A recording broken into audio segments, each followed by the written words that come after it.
Okay, this is a lesson on how to establish or find your neutral gray or gray point in a image.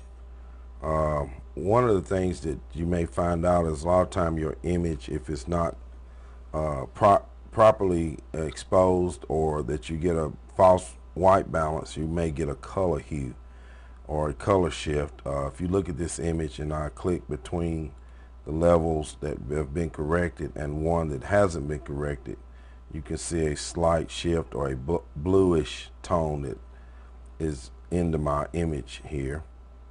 So first thing let's talk about establishing a gray point and what you need. First of all, did you do this under your adjustments and your levels or curves? So to establish this, first of all, we need to set our parameters. So let's check it, make sure that everything is set up. So go to your levels, double click the black point eyedrop. Under the color picker, make sure your 10, the 10 is the numbers that are in the red, green, and blue boxes. Click OK.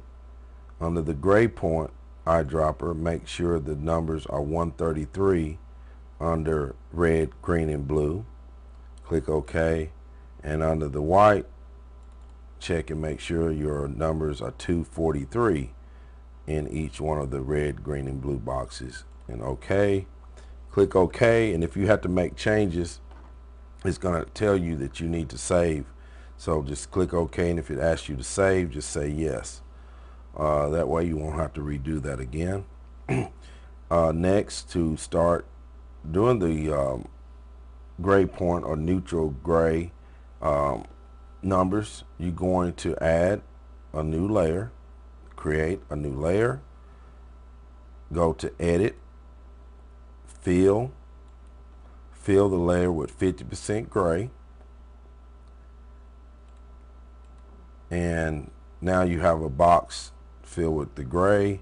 Go to your layers blending mode, click change that layer to difference.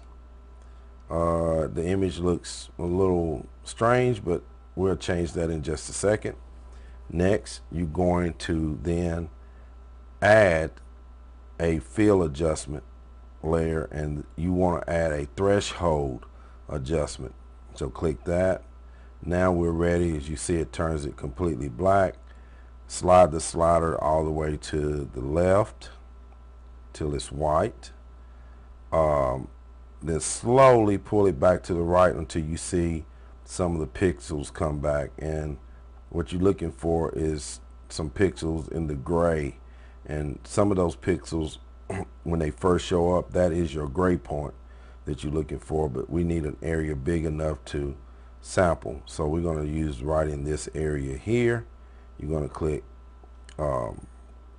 take your eyedropper before you click OK, and put it on this area here. Hold down the shift on the keyboard and click the left mouse, and you get a gray point marker, or you get a marker from the eyedropper that's been put here. Click OK. The marker then goes away, of course, and now you can hit the zoom button and you'll see it show back up again right here. You see the marker here. We may want to move that marker just a little bit, and let's move it over to this gray area. Okay, you do that by holding the shift and then move the marker. All right, so now you're ready to now go back to your screen, remove the threshold layer, remove the gray layer.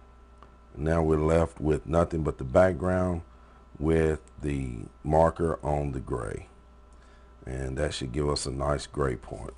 All right, now we're ready to do a level, and we go to adjustments, and you pick levels, pick your black point eyedrop, find an area that's conducive to establish the black point. I would think maybe under the bridge here or in this shadow will be a nice black point. Let's pick the shadow in the rock.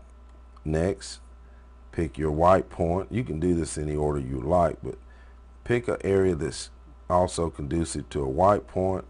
If you pick an area that's too dark, you're going to overshoot your numbers.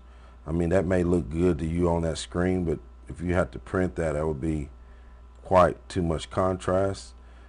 So we're going to pick now, let's try maybe this white vehicle. There we go. That was nice. You could probably pick the white vehicle, maybe even the white cloud up there.